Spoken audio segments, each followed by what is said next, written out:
So stocks to track as we begin a new week. And, the Tata Group stocks, I think we'll kind of pay attention to, especially Tata Chemicals out of the sharp rally that we saw on Thursday.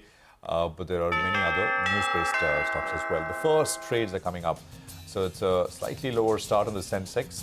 And I think you saw some green for a second and then down 30. The Nifty is down about 5 points or so. So this is as flat as they come on the indices. So you got 22,468 in the Nifty.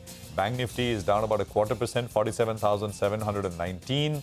And you got the Sensex, which is down about 100 points or so as well. Mid-cap index is up a little bit.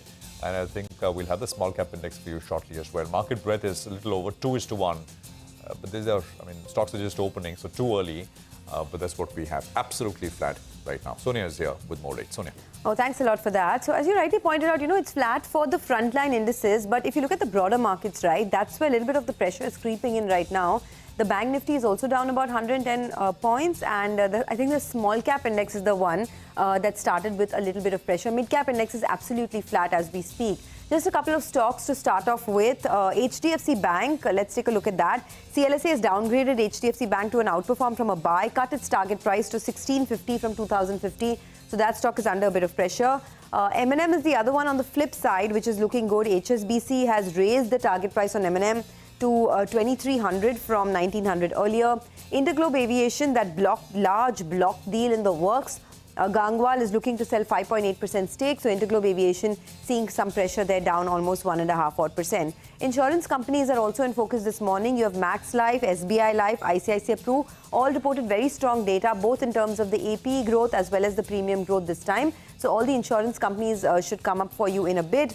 SBI Life is up 1.5%. It has been one of the stronger ones of the lot. And then you have ICICI Pru as well as Max Life that will show up for you in just a bit. So take a look at that. HDFC Life too has been doing well. ICICI Pru is the one that has seen a Feb premium growth of 33%. So I think it's outperforming its peer set. And Max Financial is up almost about 2.5%. So looking good over there. Titagarh Railway is another one I'm looking at. A 1,900 crore order is what it has won from the Railway Ministry. So just look at Titagarh Railway this morning. That one actually has been up and about for a while. Today it's up 6.5% after receiving that fresh order of 1,900 crores from the Railway Ministry. Some of the PSU stocks could perhaps be under pressure this morning as Kotak says exit PSUs after a strong run-up. So we'll watch out for some of these names. But talking about PSUs, RVNL has received a 543 crore LOA from the Madhya Pradesh Metro Rail. So I think RVNL is another stock that is looking pretty good. 7% higher now on RVNL this morning. So a lot of these names, Voltas is also in focus this morning, up almost about 1.5% over there. So a lot of PSU companies that are receiving fresh orders, whether it's RVNL, whether it is Titagarh Railway, all looking pretty good this morning. Back to you. Okay, all right. Thanks a lot for that, Sonia. Well, just take a look at some of those big movers actually. NLC India, you have that OFS that's in the works. Today is the day when retail can subscribe. The OFS is at a sharp discount in comparison to the CMP, but the institutional cutoff was at around 217 rupees. So explains why there is fair bit of action out there, up close to around 7%. RVNL, as Sonia mentioned, is running away. Dwarkesh Sugar is up close to around 6% odd in today's trade. On the flip side, a few of these Tata Group stocks, they're giving up a goodish bit. Tata Chemicals, now locked, down close to around 10%. Tata Power, down close to around 4.5% as we speak. UCO Bank is another name that's pulled back close to around 5%, and that's coming up as one of the top volume movers that are pulling back. So keep an eye out on that name. Rico Auto, actually, it's been in a world of its own. The stock is up close to around 35% in the last 1 month or so. Today as well, up close to around 4%, and coming up as one of the top volume buzzers in trade today. So quite a few movers from the broader markets. HAL add to the list. From the FNO movers, that's up close to around 3% as we speak. Indian Hotels as well, seeing some profit taking now. Been a big move in the last 12-18 months. Today it's down close to around 3%. And that large trade on Interglobe Aviation, that's got done. Explains why the stock, from being down close to around 4.5%, it's almost moved into the green. Prashant. Well, market breadth is almost now closing in on 1:1. That's the picture. 1,100 stocks are higher, 1,000 stocks are almost 1,000 stocks are down. So, but it's a vibrant start, right? Look at some of these names.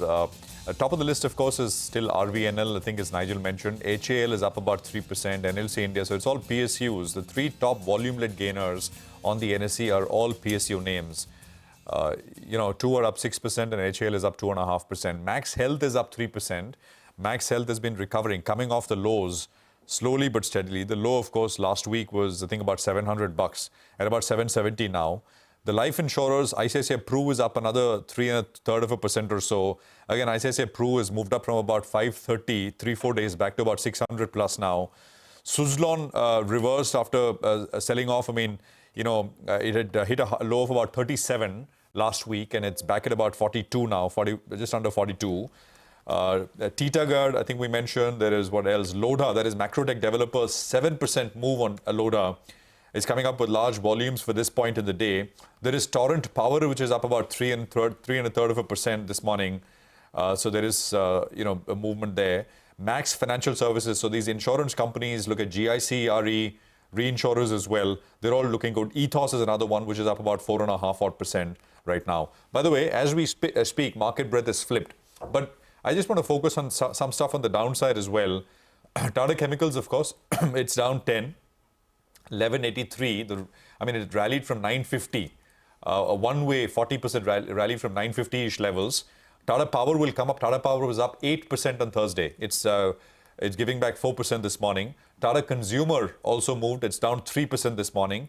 Rallis India, also a Tata Group company, had a sharp move. That's down 5% this morning. Indian Hotels, again, a Tata Group company, 2.5 lower, 572. Tata Investment Corporation, I mean, just a one-way move on Tata Investment Corporation, is one of the big winners of 24, by the way, so far. It's down 5%. I think was up 5% on Thursday. So a lot of these companies are sort of giving back gains that we saw fairly recently. And of course, as Sonal was mentioning, GAIL in news, GAIL is down about 2.5% as well this morning as well. So it's quite, at least on the indices, 9 or 10 points lower is what we have.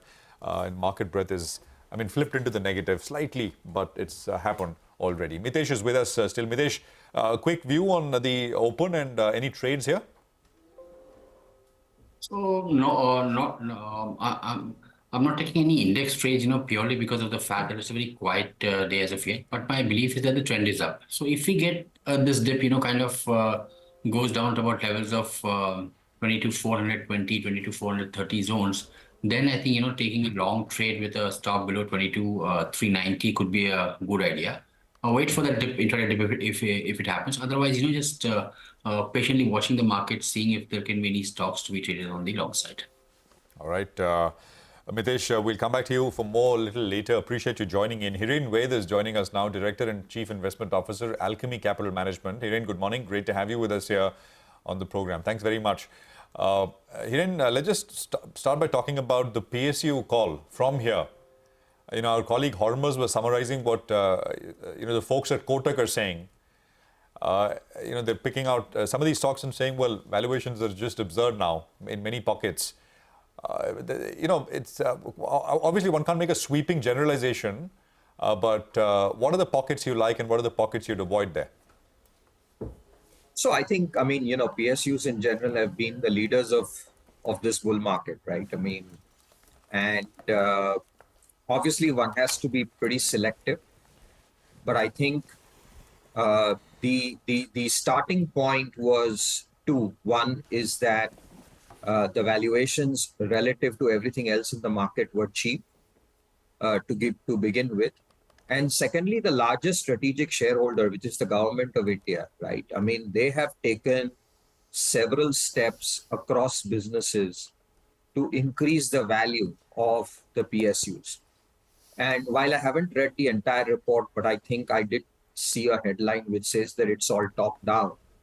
But it has to be top down because, if the largest stakeholder takes broadly all the right calls, then I think what happens initially is that you get a valuation re-rating and then earnings also kick in, right? Again, as you rightly mentioned, I'm not making a case for an unbridled across-the-board rally in all PSUs like we have seen.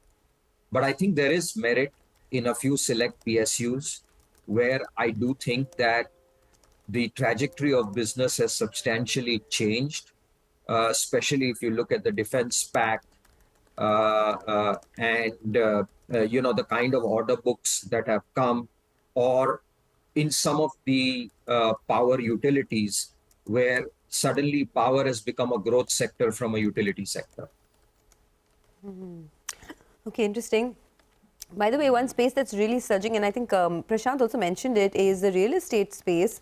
Macrotech Developers is now at a fresh high, fresh 52-week high that is. 7.5% rally. It's rallied 23% this year already. Hiren, hi, good morning. There's a lot happening, right? There is this weekend, actually, I had a chance to go on the new Trans Harbour link, the Atal Setu, for the first time. And it is massive, the kind of infrastructure connectivity that we're seeing in Mumbai over the last many weeks and months. But do you think a lot of this is already priced into the Mumbai-based developers? And do you think it's a little risky now to get in? Because valuations also are looking a bit uncomfortable.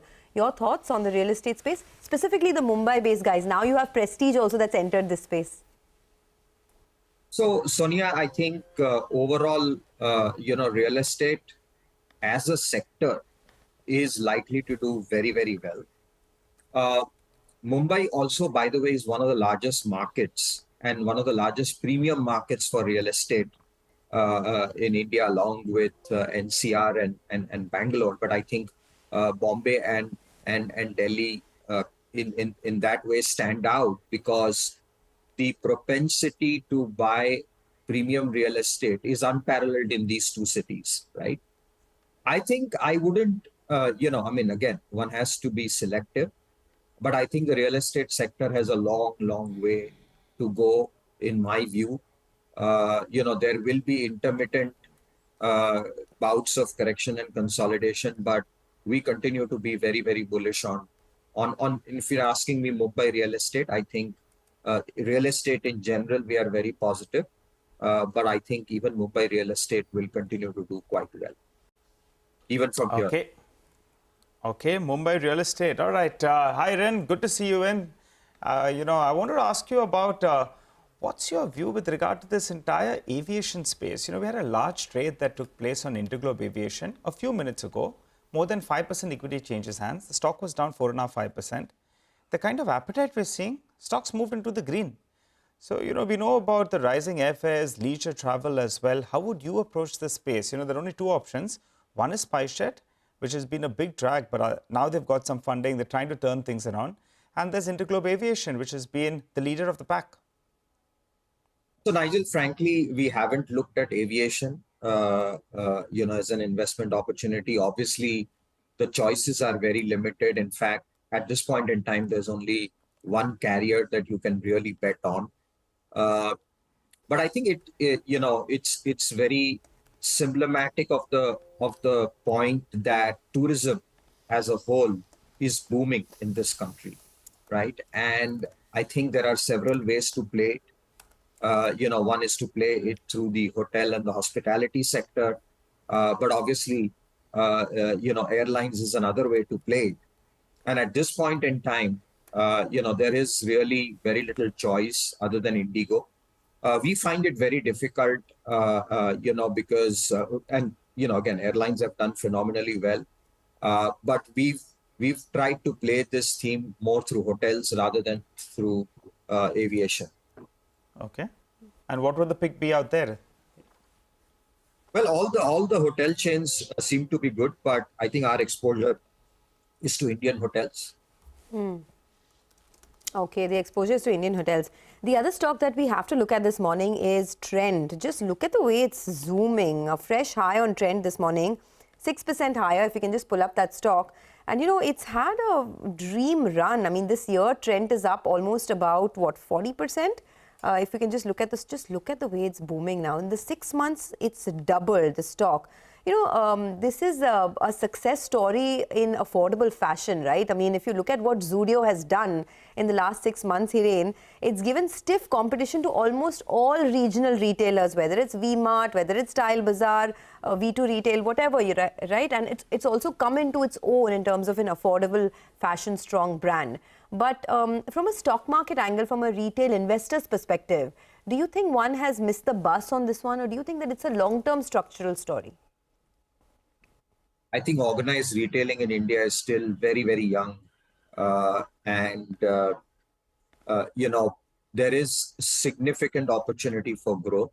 Obviously, Trent has literally out-executed everybody in this space, and the market's rewarding trend for that. But I think that the runway for Zudio and other formats is still significantly large given the size and scale of our country. Very few, apparel retailers have really hit it big in that sweet value spot, right? I mean, the low ticket consumption in India has been struggling, but I think the value fashion segment that Trent has executed via the Zudio format, I think has been extremely successful. And, one should not forget, but, especially the kind of focus, retailing is an extremely focus oriented business, right? Margins are very thin and execution has to be top class. And I think it's in a very difficult industry. Trend clearly stands out. And unfortunately, there aren't too many companies in this sector which have executed the way Trent is executed. So, I mean, I can't advise your retail investors, but all I can say is that the runway for growth is still significantly long for a company like Trent. Okay, the runway for growth is significantly long. Just wanted to point out a couple of more stocks before we move on. Blue Star, by the way, is at a fresh 52-week high as well. It's been a very strong mover. This year, Blue Star is up 40%. And there are a couple of new launches as well. We'll talk about that in a bit. By the way, I want to also talk about gold, right? I mean, 8 straight trading sessions, gold has been hitting record highs, and the gold ETFs are performing very well, whether it's the Axis Gold ETF, the Birla Sun Life Gold ETF, all of that performing very well. Hiren, just before we let you go, a lot of the other asset classes are also coming back in a big way. While equities is sort of moving to the, to the sidelines, you have gold that's hitting fresh highs, you have Bitcoin, I mean, cryptocurrencies are coming back in a big way, real estate is doing well. What should the best asset allocation strategy be for the rest of the year? Sonia, my asset allocation is all equities, but I think this is one of those rare phases that we are seeing, the sort of Goldilocks kind of scenario where all asset classes are, are going up.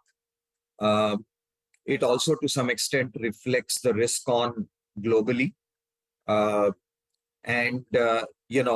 think, again, I'm not an expert on other asset classes, but I think people should diversify across asset classes. Having said that, I think from an equities perspective, we wouldn't have asked for a better setting where earnings are strong, liquidity is still reasonably good, and I think we are seeing a structural move in equities, and I think we're, at least the price action in most other asset classes also looks like to be quite secular from here onwards. Okay, all right. We'll leave it at that, Hiren. Have a great week. Thanks a lot for joining in. And since we were mentioning Blue Star a while back, hitting a fresh 52-week high, let's talk about that company now.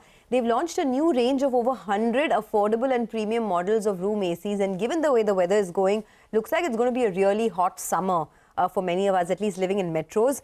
The company says that they are witnessing significant demand in the room AC market. To discuss more on this development and the business outlook, B. Thiagarajan, the MD of Blue Star, joins us now. Mr. Thiagarajan, good morning, and thanks a lot for being with us on the channel as always. When you say significant demand, can you just quantify it for us? What are the demand trends looking like as we head into summer season? And how do you compare this with what we've seen in, say, the preceding few months? Good morning, Sonia. It's a pleasure interacting with you. It's a relevant question. Room air conditioners is a seasonal product. All of us are preparing for a great summer season ahead. To put in context, last year, April was good. May, June was a washout due to rains, or what we call as the wet summer. The weather forecasts indicate that this summer season will be a good one. And we anticipate, to put a number, as you wanted me to, we think the market will grow by at least 20%. And Blue Star's goal is to grow by 25% in line with our market share enhancement goals. Okay, so you're saying the market will grow by at least 20% and Blue Star will grow by 25%. What is the time period that you're looking at? Is this for... I am talking about the summer season Okay. commencing April to June. That is the Q1 of next financial year. Okay, so you're saying that in Q1 of next financial year, in the summer season, Blue Star will grow 25%. Can you also help us with a full year number for FY25 as a whole? What kind of a top line growth are you looking at, given that your expectation is that this season is going to be so strong? Yeah, there will be many twists and turns in this, that the summer season is coinciding with the election campaign. And normally we have seen in the past some kind of slowdown. And post the election, we expect the economy to do well. So the festival season should be holding up as it had been this year. The penetration levels are lower, and therefore one would expect the full year growth to be around 15%. And the Blue Star's goal is to grow by at least 20%. Okay, all right. Hi, good morning, Mr. Tyagarajan, and always good to see you in. I think in the RAC business, your market share is at around 13.5%. And as you have been telling us, in the next year or so, you expect to go to around 15%, right? That's right. All right. I want to focus on the commercial AC business. Because there you have seen a sharp jump in the order book, and you have been saying that there is tremendous potential over there as well. That's a far smaller market, I think, in comparison to RAC. But if you could tell us what is a rough market share you have out there? And there's an export opportunity as well, I believe, in the CAC market. So tell us more about that. Thank you, Nigel. Commercial air conditioning market is much smaller compared with residential air conditioning. We will hold close to around 25% market share there overall. But if you are to look at the categories like a chiller or a VRF system, it may be different for different things. Like, for example, it may be around 20% market share in case of VRF. And in a scroll chiller kind of products, we may have close to 35% market share. But that is not relevant. The important thing is that we hold number 2 position in the market. Now, second thing is that this segment has got a lot of potential to grow. Shop, showroom, boutiques, small hotels, large hospitals, and even data centers. So it is a R&D intensive, manufacturing intensive product category, providing much better margins and aftermarket business as well. Mr. Tyagarajan, hi, good morning. Is this, so for example, one of the areas where there is a large amount of build out expected is data centers across the country. Is that, typically a market that this segment addresses? Yes. Is there a growth driver? Yes. In the electromechanical projects business, as I had mentioned to you in the past, there are 3 distinct categories there. The number 1 is buildings. And second one is infra projects like airports, metro railway, etc. The third one is factories and data centers. We look at it together. And in data centers, we are a preferred player. We have been doing well. And we are having plans to introduce quite a bit of equipment as well there. For example, chillers which generate chilled water for cooling. And it's a important sector, a growing sector, and we have been doing well. Okay. Could you talk to us? We've spoken about sort of growth broadly, the drivers, etc., and some numbers as well for Q1 and the full year. Could you talk to us about margins? And I think that'll, again, go back to what we've discussed in the past, which is the announced capacity additions, competitive intensity, etc. Is everything still on track there? High competitive intensity, but you've maintained that you'll be able to do well. The competitive intensity will be very high as we are entering the season. This battle will be bought in number of places. In the showrooms, it will be bought through the in-shop demonstrators. It will be fought through advertising campaigns. While IPL teams may be fighting, the brands fight there for the share of mind. And there will be battles with regard to the distribution penetration in important stores where the numbers are more. It will be a tough market. There is absolutely no doubt about it. We are going by our focus on go ahead and ensure that you have products at all price points. Sonia mentioned about that. We have launched products which are meant for all price points and differentiated products for discerning customers. That has been done. And a lot of money is being pumped into advertising campaigns as well. So going by the past track record, we continue to maintain that for the segment two, our outlook, what we have indicated earlier, we are still abiding by that, 7.5% to 8%. In the segment one, it is somewhere around 6.5 to 7%. That we continue to maintain. Is there scope to increase prices across any of your products over the next couple of months, given that demand is so strong? I do not think so. Everyone is trying to improve their market share. And I think the pricing will be under pressure. Oh, okay. Pricing will be under pressure, you're saying, because there is, of course, this competitive intensity and everyone's trying to improve market share. So no scope to increase. Yes, go ahead. You know, thanks to the PLI scheme, the domestic manufacturing investments had been very high. So when everyone have set up manufacturing capacity, therefore, they would like to gain market share and grow, because the PLI scheme is not, the incentive is not based on production. It is based on the incremental sale over FY21 figures. So it is a sales linked incentive scheme. So specifically in room air conditioners, it will be so. In commercial refrigeration products, we do have scope for improving our margins. Commercial air conditioning, there will be scope. Yeah. Okay. You gave us some numbers, Mr. Tyagarajan. Sorry, you said 7.5 to 8% and segment one. Could you just tell us? You said there will be pricing pressure, and this in line with what you've talked to us about competitive intensity, etc. Could you guide for the company as a whole? Company as a whole, it will be at the current level of 6 to 6.5%. And we have been delivering around 5% at the PBT level. And so I do not foresee any major shifts that are going to take place in terms of commodity prices or exchange rates. It can very well take place, but I'm making that assumption.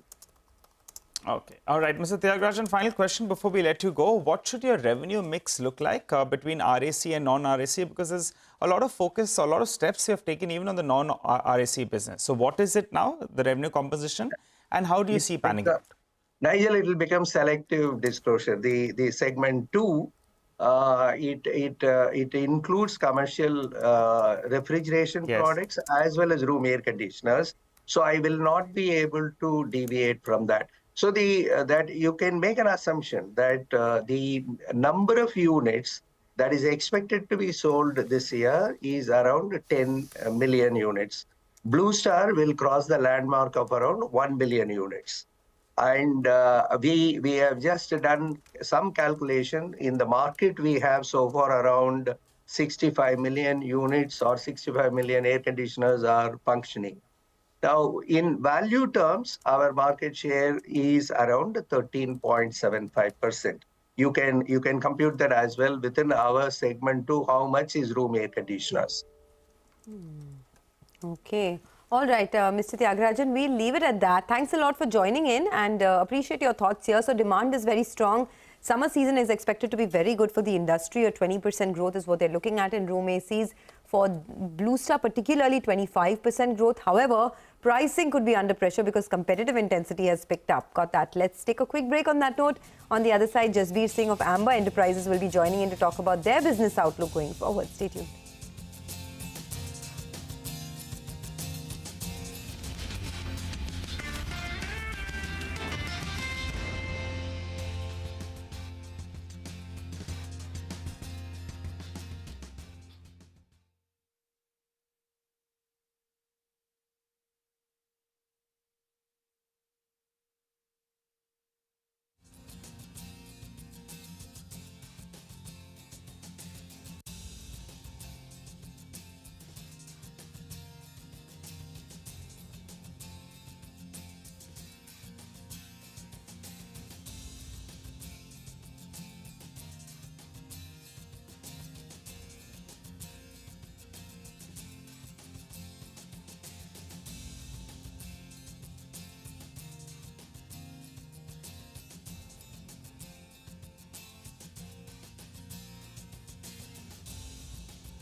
Welcome back. Well, let's focus on Amber Enterprises. The stock is up close to around 80% the last 1 year or so. Q3 was a weak quarter for them with subdued revenue growth, but they are targeting margin expansion in the coming years, and also they are sounding very, very optimistic on the revenue growth from here on. Mr. Jasbir Singh, the chairman and CEO of the company, joins us on the show. Hi, Mr. Singh.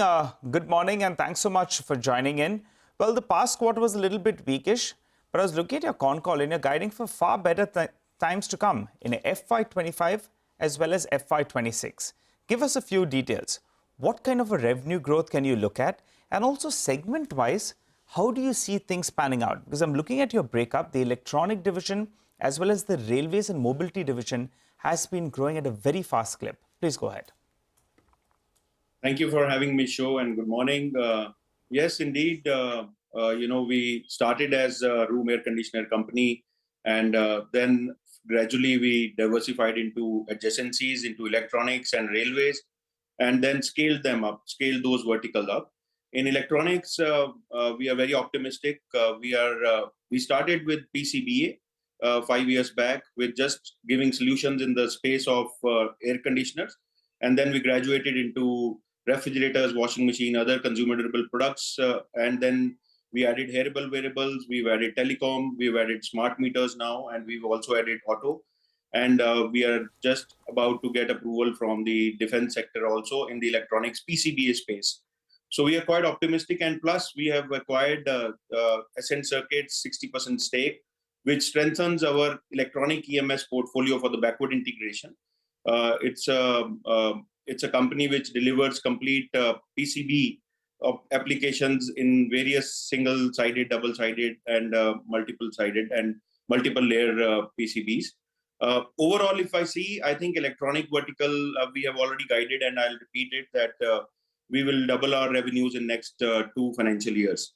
And we are very optimistic for that. Secondly, on the railway front, we've added this vertical by supplying a room air conditioner for railway applications in 2019, and then scaled it up into the metro space, into EV buses, some part of defense applications also. But we were a single product company till now, but now we have added doors and gangways and pantry systems, which has taken our addressable market from 4% bill of material of a passenger car to almost about 10% of a passenger car. And recently, we have done a joint venture with Tata, where we will be supplying more railway subsystem components to bring up the whole ecosystem of railways.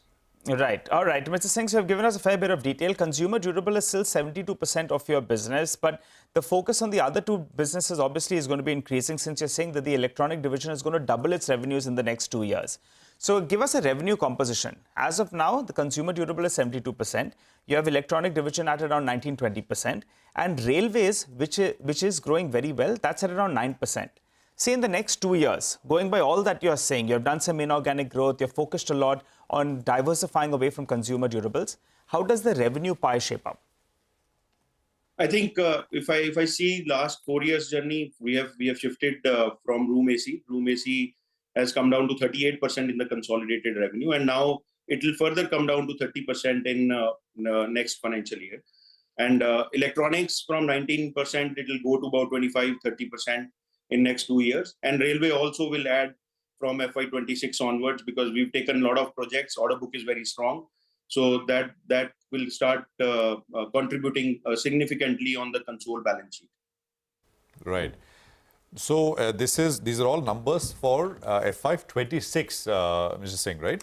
Consumer durables 30, electronics 25, and there'll be railways which will be chunky as well. Yeah, I spoke about the range. I mean, it's very difficult to pinpoint a single number. Absolutely. But yes, that's true. So we are building these two verticals. I mean, we entered into adjacencies. Now we are scaling them up, and we are optimistic for a good growth in both the segments. We just had the management of Blue Star earlier with us. I'm sure you heard part of the conversation, and he was talking about competitive intensity in room air conditioners being extremely high, right? Margins, etc., would perhaps be slightly on a slope, on the downward slope, not too sharp, but there is pressure. Will some of these electronics, railways, etc., more than make up for if there is a sharp fall off on the room air conditioner side? Sharper than what you think, what you forecast? Yeah, actually, you see, we are a B2B company. So in a B2B space, especially in the room air conditioners, there has been a structural shift. So first, we were hit by 2 COVID waves in the peak of the season. Then competitive landscape changed. And then finally, most of our customers have started the assembly units, manufacturing air conditioners on their own. So we shifted our strategy into components. And the mix of components, we will be setting off the margin decrease in the finished good versus the increase in this component sector, plus electronics and railway application will increase the margin of overall balance sheet. Okay. Mr. Singh, sorry, just one more thing. On railways, you said that you are now, your total addressable market is about 10% of a passenger car. You mean a railway coach, right? What is the, in terms of value, what's that number, the TAM on the railway side now that you're targeting? So on the railway side, one Vande Bharat Express, just for an example, has 16 passenger cars. And in one passenger car, we were addressing earlier just 4%. Now we have moved to 10%. That means we will be addressing about 75 to 80 lakh rupees per passenger car. With the joint venture with Titagarh, now we are building up more component ecosystem. There we will be total addressing about 2 crore to 2.5 crores in a one passenger car. So we are building up many components as a consolidated solution provider for the railway ecosystem. So now you can understand that, there have been railway ministries notification announcements that there will be about 3,000 new Vande Bharat Express plus 25 new cities will be having new metro lines, and existing metro lines are increasing its length. So that means we are talking of almost about 10 to 12 billion dollar worth of the total addressable market for our kind of a components which we will be delivering in next 4 to 5 years. So that's 10 to 12 billion dollars of an addressable market for your kind of components in the railway system space. I just want to understand what's the order book currently that you have just from railways, and what does that feature in as a percentage of your total order book? So we have order book of almost about 2,000 crores in our railway segment. Okay. And what we have done is basically from room air conditioner. Room air conditioner is about 25 to 28,000 crore market, and on the manufacturing footprint it converts into 17,000 crore. So almost $2 billion. So what we have done is we've increased 2 adjacencies: electronics and railways. So in railways, addressable market for next 4-5 years is about $10 billion. Looking into if all the announcements done by Ministry of Railways are actually implemented. And in electronic EMS, you know that electronics is a big space. Already $118 billion worth of electronics are getting manufactured. But if I speak about TAM of what Amber is delivering, PCBA and PCB, this will be a good addressable market of $25 to $30 billion moving forward in next 5 years. So you said your order book currently is 2,000 crores, right? What is the order visibility? I understand the addressable market, but over and above this 2,000 crores, what is the order visibility from railways over next 12 to 18 months? So in 12 to 18 months, like these, all 2,000 crore projects have to be delivered in the next 4 years. And plus there are additional new tenders which are coming next financial year. So it will keep on rolling on the basis of the announcements done by the Ministry of Railway and Urban Development Ministry for the metro space. All right. Profitability is something that the street looks forward to, Mr. Singh. So before we let you go, wanted the guidance on that front, because you were guiding that margins, I think, move to around 7.5% in the next year, I think FY25 and FY26. So give us an updated margin guidance, point number 1. And you've spent a lot, on capacity expansion, etc. And the street was hoping that the ROCE will start improving to high teens. So what is the guidance there? I think you were talking about 19% in 2026. Please give us a number on both these two, margins and ROCE. So yes, you're right. Margins, we are looking towards 7.5% moving forward in next financial year. And further, we will be increasing our margins in FY26 also, because our railway order book, which will start delivering, and electronics also, we've started, we will be touching almost about 7.5% or 7 to 7.5%. And on the guidance of ROCE, we have already guided. I'll again repeat that in next 3 years, we will be in the range of 19 to 21%. All right. And you also, at the start of this interview, briefly mentioned about some defense potential business coming in. What is the update out there? We've already started delivering defense products in our railway, the applications of the mobility, where we've started getting orders. Almost about 5% of the order book, I think, of complete order book will be coming from defense this side. And electronics, the products are under approvals. I believe in next 4 quarters, we should be receiving those approvals. And from FY26, we will start supplying those products in electronics. Okay, Mr. Singh, thank you very much for joining us. Great to speak with you here on CNBC-TV18. It's a pleasure. Good luck, sir. That's Amber with Perspective. Stocks absolutely flat right now. Let's talk about Chola next. The stock has been a bit of an underperformer. Of course, it's if you stretch that timeline out a little bit, it's one of the best performing names. In the third quarter, the company saw degrowth in the new business segment disbursals. Of course, that's been a conscious kind of a move from the company. We have Mr. Arul Selvan, President and Chief Financial Officer at the company, joining in to take some questions. So, Mr. Selvan, great to have you back on the program. Thanks very much. You know, the last time we spoke with you, sir, this was at the end of, I think, Jan, you'd said that you are recalibrating growth on the fintech-led unsecured personal loans business, right? And you've been, I think, for the last 2 quarters, guiding for some slowdown on the asset growth side. Could you talk to us about how this quarter so far is panning out? Overall, for the business, for the new business segment in particular.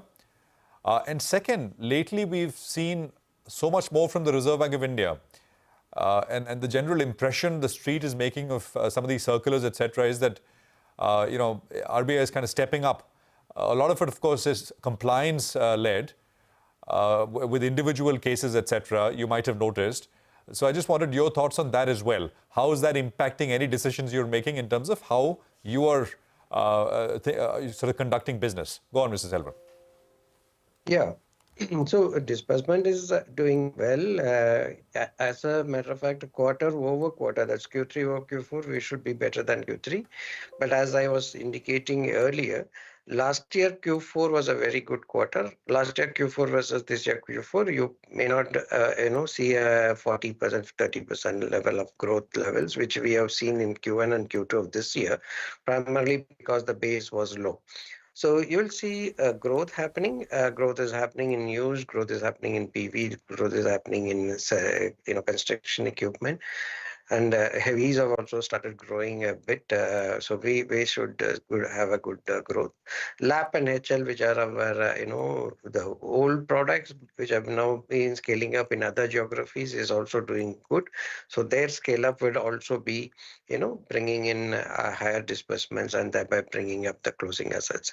Net, I think we should have a decent growth. As I was indicating earlier also, the asset growth should stabilize at around 30% levels for the current financial year over previous financial year. With regard to the RBI circular, I think I wouldn't want to comment anything. We are not into those businesses like a gold loan or, into lending against shares, etc. So we are not concerned, and as far as our RBI audit and other regulatory forbearance, we have had good relationship and we have not faced any challenges with regard to any of their comments during the audit or post the audit. The partnership business, Mr. Selvan, how is that? Could you give us some color? How is that panning out? Yeah, the partnership business is now again, earlier you have seen the growth to be a little higher because the base was lower. Now it is, stabilizing.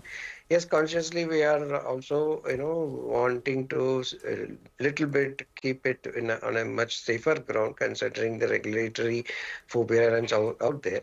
As indicated earlier, even before the RBI circular in the commented during our investor day, 1 or 2 index we would be moving out and which we have moved out. The rest we are doing decent business and we will continue to focus there. We have a reasonably good profit, their ROA accretive. So we see that happening. As long as we run it tightly, we should have no major issues arising from that. Sure. Sir, good morning and thanks a lot for joining in. I had a couple of questions on the vehicle piece itself, right? You spoke about growth over there, but within that, what we are noticing in the heavy commercial vehicle space, for example, is that a lot of these large players are seeing a moderation in growth, whether it's Tata Motors, whether it's Ashok Leyland, even a couple of the other players like Aviation Motors, and they speak about how it could be because of the high base of last year, but growth has moderated in certain segments. It could be led to several factors, especially in the heavy commercial vehicle space. Your thoughts here, and what do you see as the tenure as we move into election season? The heavy commercial vehicle is a yield-sensitive product. So when cost of funds moves up, we will have challenges in funding this product at a very low yield, because we will not want to have this product, any product for that matter, being ROA impacting the ROA in a negative way. So at these yields, you will not get more than 2% or 2.5% post-tax ROA. As you know, our target is to have 3.5% ROA, pre-tax ROA. So that's where we have also slowed down, and I presume that could be the reason for some of the other NBFCs coming down. But the banks will still fund fleet operators because they have the power of the cost of funds. Okay, so banks will fund fleet operators, but you're saying that a little bit of slowdown has happened. What do you think the growth could be for your vehicle segment? I'm looking at AUM growth, sustainable over the next couple of years, both in FY20 by the end of FY24 and 25. See, vehicle finance in our portfolio has a large, gamut of products, right from heavies, lights, mini lights, tractors, two-wheelers, passenger cars, and construction equipment, and use segments in each of these varieties. So, and we have demonstrated over the period our ability to move up and move down the volumes in each of these product lines. So that's what we will be doing. So while we will not have growth levels of 25-30% in vehicle finance, but it will still clock anywhere between 18 to 25%. And there is a very large industry level happening. We don't see that. I think, if the coming election throws up a reasonably good results and a strong government comes into play, then we should have a continuing impact, a positive impact of growth in India. And we see that, impacting us favorably. All right, Mr. Selvan, we missed that number. You said the targeted ROA and ROE is? Mr. Selvan? Say full company as a whole. I was talking. Can you hear me? Yes, sir. Yes, sir. Hello. I was not talking about the ROAs and ROEs of a company as a whole. I was more talking about the ROAs and ROEs of the vehicle finance, more so on the heavy commercial.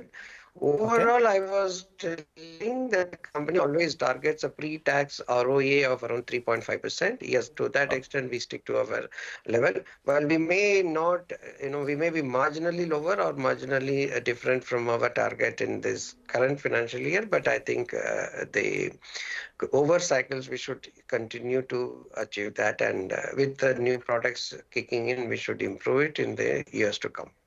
Okay, and finally, give us a sense about how the cost of funds are shaping up and what should the targeted NIMs look like? The cost of funds are more or less stabilized. I think we should be at similar levels. And I mean, going by the market news, the expectation seems to be in the second half of FY25 that we can expect some cost of fund reduction. The cost of fund levels and the NIM levels would be at the pre-COVID levels for Chola. So we should be in the range of around 7.5% NIM levels as we move into these levels of cost of funds. Okay, all right, Mr. Selvan, we appreciate you stopping by and filling us in with that broad guidance going ahead. Wishing you all the best, and we look forward to chatting up with you at the end of the quarterly results as well. Well, for the time being, the markets have taken actually a bit of a U-turn. The Nifty Bank, we had highlighted this earlier, that if the Nifty needs to move up, you need the Nifty Bank to head towards a fresh all-time high. And that's not happened. At least as of now, the Nifty Bank has moved towards the day's low. It's down by close to 200 points. And that's the one that's pulling the Nifty as well lower. On the advanced decline ratio, now you have two stocks that are declining for one stock that's advancing. So we started off with more number of advances that U-turned, and now, in fact, they're moving apart from each other. Mitesh Thakkar is back with us. Mitesh, I think earlier this morning you were maintaining a positive bias on both the headline indices at least. At what point of time would you choose to buy into the Nifty? We are holding around 22,450. Yeah. So, Nigel, one between the two indices, I think Nifty is the better one in terms of relative strength on the short-term charts. The buying zone for me is around 22,430, 420 on the spot. So another 25, 30 points lower, I think would suggest a long trade with a stop below 22,390. And on the upside, the near-term target, which could be a 1-2 day, 3-day kind of a target, is 22,500. But I think 22,600 plus is what I'm eventually looking at, a slightly swing kind of a trade on the hourly chart. So in that sense, I think, buying around 22,430 with a 50-point stop loss could be a good risk-reward equation. Having said that, the stocks that are on my radar right now, Cipla, I think, is breaking out nicely. So that's a buy with a stop below 1495. Look for targets of 1560 here. And the other one which I like for a trading bet is L&T Finance, which is a negative or a sell call. Recommended selling here with a stop just above levels of 163 and a target of around 150, 149 can be looked at. Okay, by the way, Cipla is at a fresh record high this morning. We understand. I just saw it flash on the ticker. So 1,500 on Cipla. That's a growth of 21% the stock has seen this year. And it's a fresh high that Cipla has hit this morning. Glenmark Pharma is also at a fresh 52-week high. It's at 960 rupees. I remember Glenmark was stuck at, 500, 600 for the longest time. And the breakout actually just happened in the last 6-8 months. So in the last 1 month, it's a 14% rally that Glenmark has seen, and now at a fresh 52-week high. But let's talk about some more stocks that are on the move. First up is Tata Sons. One of the big stars of last week was Tata Chemicals, which rallied 40% over the last 6 sessions. And the reason which was cited was a report from Spark Capital, which suggested that the value of Tata Chemicals holding in Tata Sons was responsible for 80% of Tata Chemicals' market cap, basically suggesting that the intrinsic business was very, very cheap. In fact, Prashant had highlighted this on Friday, where he looked at numbers post the rally. Guess what? Tata Chemicals' FY25 PE had moved up to nearly 18 times from around 12 times. So it is expensive now. Why was the market focused on Tata Sons? Well, that's because Tata Sons was classified as an upper layer NBFC in September 2022, which meant that it had to list within 3 years by September of 2025, basically a year and a half from now. But now we learn from sources that Tata Sons listing in the foreseeable future is unlikely. Tata Sons is considering multiple options to comply with the RBI's upper tier NBFC norms. These options include either reducing their debt, hiving of Tata Capital could also be considered. Tata Sons has offered no comment when we reached out to them for a response to our story. But for the Tata Chemical stock, this is a clear negative news coming in from a price action perspective, and hence you might see a little bit of, the stock under pressure. But let's also focus on another group company, which is Tata Power, which has been quite strong in the last many weeks and months. Vivek is here to tell us more about that. Vivek, over to you. Well, that's right. Actually, the stock that you're talking about is Torrent Power. Tata Power, of course, was in news on Thursday on the back of the fact that you actually saw, price hike coming across as far as the Mumbai Discom was concerned. This is something that the company had been asking, and it turned out the verdict did come in the favor of Tata Power. But the stock, that's actually doing quite well today is also Torrent Power, given the fact that the company has received the LOA, the letter of award, for supply of over 306 megawatt solar power from the Maharashtra State Electricity Distribution Company. The letter of award has been received for the feeder level solarization under the PM Kusum scheme.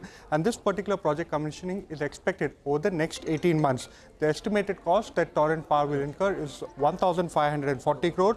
The tariff is rupees 3.1 rupees for per kilowatt hour, and this particular extension or the time period of this particular project is 25 years. The PPA has already been signed, so that is a clear positive as far as Torrent Power is concerned.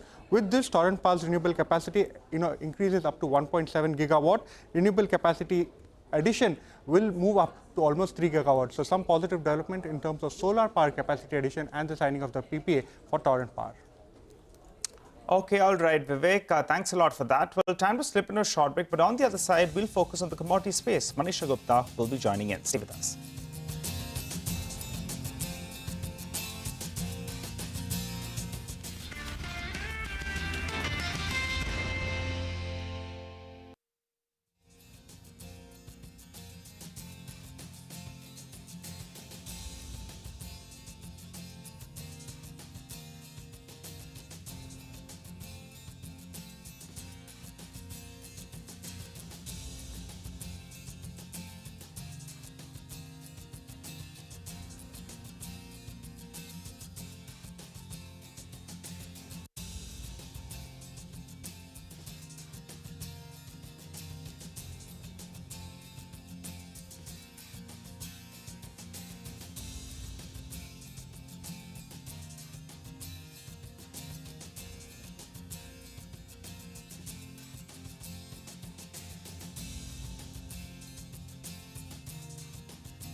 Welcome back. Well, shifting focus to the commodity markets, Manisha Gupta is joining in. Manisha, what's the one commodity that you're tracking today? Well, Sonia, I'm looking at rubber, and most of the industrial commodities, by the way, are doing quite well, and rubber prices in the recent months have been climbing. Actually, 2023 wasn't such a great year for the prices, but 24 definitely has started on a very strong note. So we are trading at a 2-year highs right now. The Indian prices have been on an upside as well. The consumption has been more than the production, and that is the reason you are looking at support coming in. So we have seen prices gain up by 2% in last 1 week, and it's up by 6.5% in the last 1 month as well. There are supply concerns coming in from the producing countries. There have been weather concerns, pest concerns, and is the reason that Thailand, Indonesia and Malaysia, this is where the maximum rubber comes in from the global markets, are looking at lower quantity this time around in sense of production and exports as well. Also, one of the latest reports suggests that Vietnam natural rubber export volume has declined by 161% in the month of Feb, and this is on a month-on-month basis. That has been supportive also. The European Union deforestation regulations is something that the markets are reading upon. And then it is also about the weakness in US dollar index. That one is trading at around 8-week lows. That has been supportive. We've seen better than trade data from China, and that demand improving from the auto and tire manufacturing companies has been on the higher side.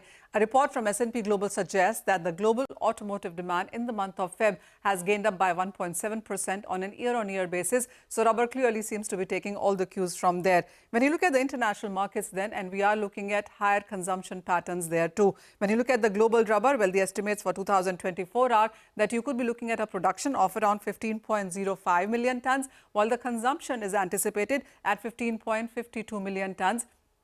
Remember, rubber has been in deficit since 2021, and 24 doesn't seem to be turning anywhere different then. Look at the Indian markets as well, and here as well, the dependence on imports has been increasing. This is the production trends where we have seen the production kind of continue to gain up for this year as well, 8.75 lakh tons of a production, but the consumption has been jumping by leaps and bounds, and the markets do suggest that you could be looking at higher rubber prices from here as well. A very conservative estimate of around 8 to 10% of an increase in prices is what the industry is working with. All right, let's take a quick break on that note. Thanks a lot, Manisha, for that. Up next, we'll get chatting with two gentlemen, Sandeep Parekh of FinSec Law Advisors and JN Gupta, the former executive director of the SEBI, to talk about the recent regulatory actions that have taken place, especially in the NBFC space. So more on that in a bit.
Welcome to Bazaar Corporate Radar. Well, recently you've heard of a lot of regulatory actions and governance that has come through in the spotlight. The RBI has tightened its grip on the NBFC space with the recent crackdown on JM Financial and IIFL Finance. SEBI is also taking some corporate governance action where it barred Z promoters from holding key positions. It has also warned Vedanta to strengthen internal controls for corporate announcements. Sandeep Parekh of FinSec Law Advisors and JN Gupta, the former executive director of SEBI, join now to talk about that. Gentlemen, morning to both of you. Mr. Gupta, I want to start with you first. There's a lot of regulatory action and governance that has suddenly come into the spotlight. What is the big takeaway from this? Is it that there's genuinely a lot of lapses in terms of governance in many of these companies in the NBFC space, or is it just proactive measures from the regulators?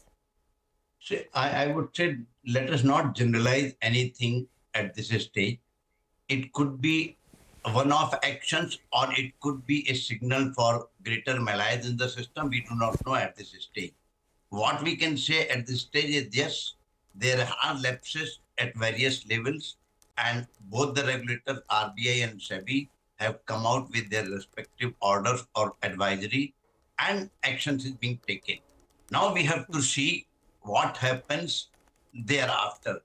In most of the cases, nobody goes against RBI to the court or anywhere, but in case of SEBI, everybody goes to the court. So let us wait and see who goes to SAT against SEBI. But I would say it is all culmination of issues where NBFC have been an area where a lot of regulatory oversight, although it theoretically is there, but in practical terms it was not there. But now looking into the importance that it is gaining, and that every other place you have got a lot of oversight, probably a little bit attention more is being paid to NBFC sector.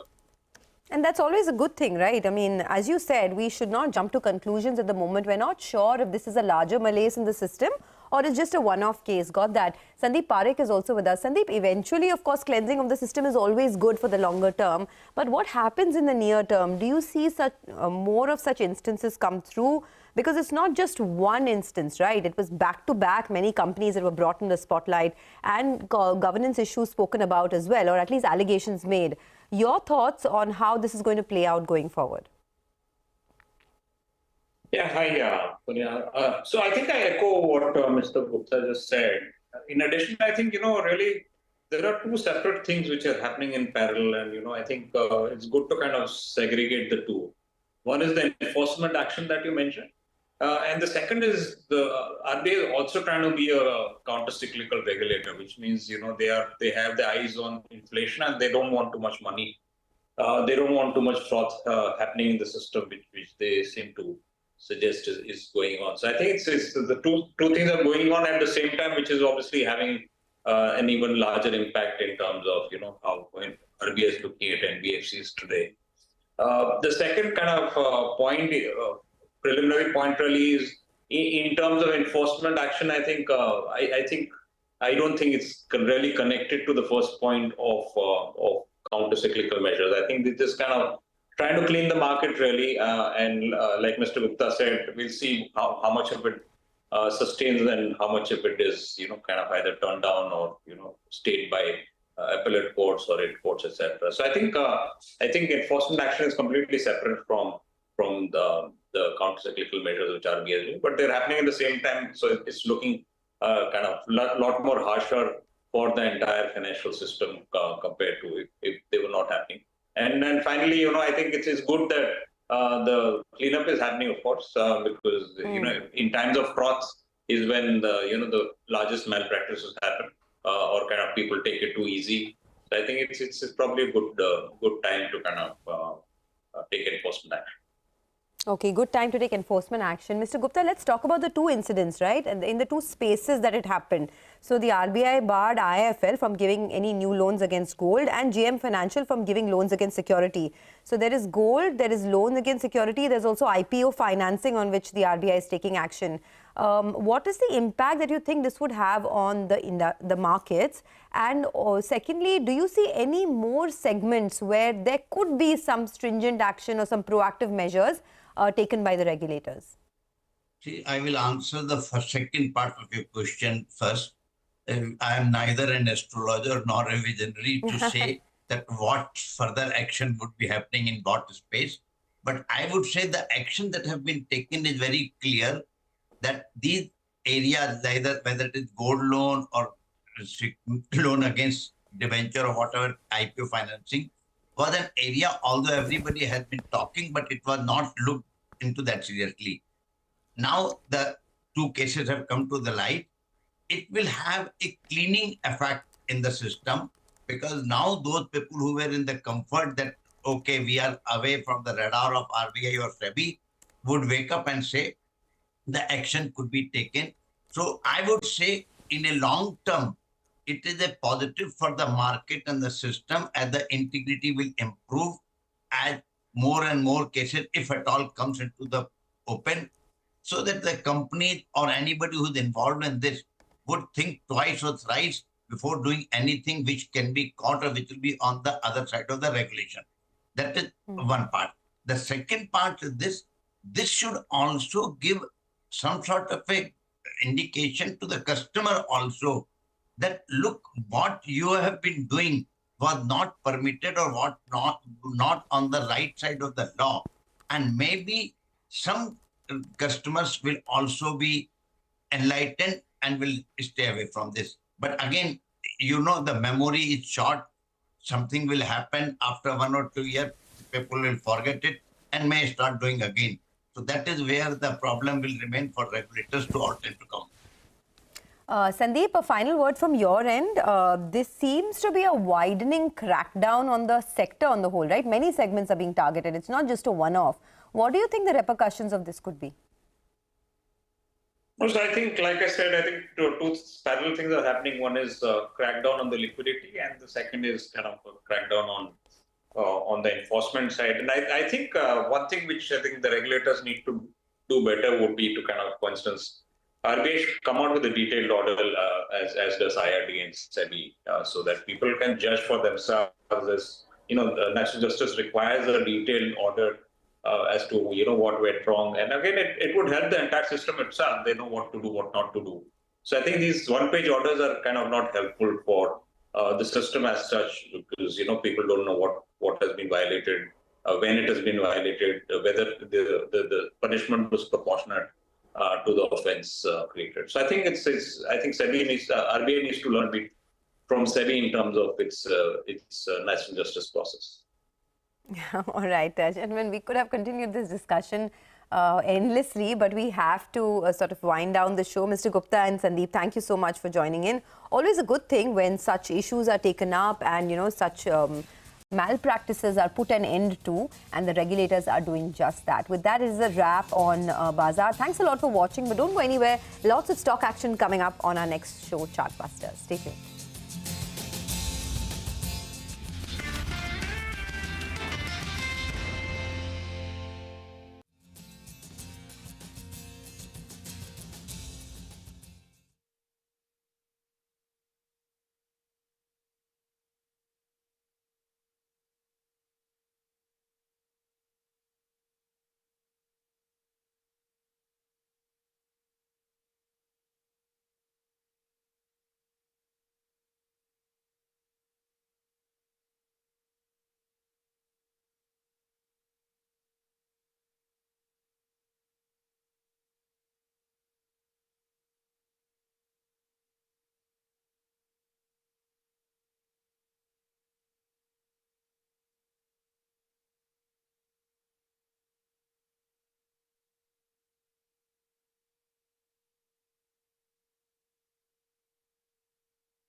Tata Group stocks slump after sources tell CNBC-TV18 it is unlikely that Tata Sons will be in the list or will be listing for the foreseeable future. Tata Consumer Products and Tata Steel are also among the top Nifty losers.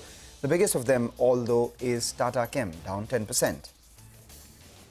Life insurance stocks trade largely lower or some of them higher on the back of strong business in February. Premium retail and annual premium equalized both surged on a year-on-year basis. Tata Rail Systems surges over 3% after it bags an order worth over 1,900 crores coming in from the Railway Board to supply nearly 4,500 wagons. Dwarkesh Sugar surges after the board approves a buyback of 1.6% equity. The aggregate buyback consideration is up to 31.5 crore rupees, priced at 105 rupees a share. We also have shares of Macrotech Developers higher in today's trading session. The companies completed the raising of 3,300 crore rupees via a QIP.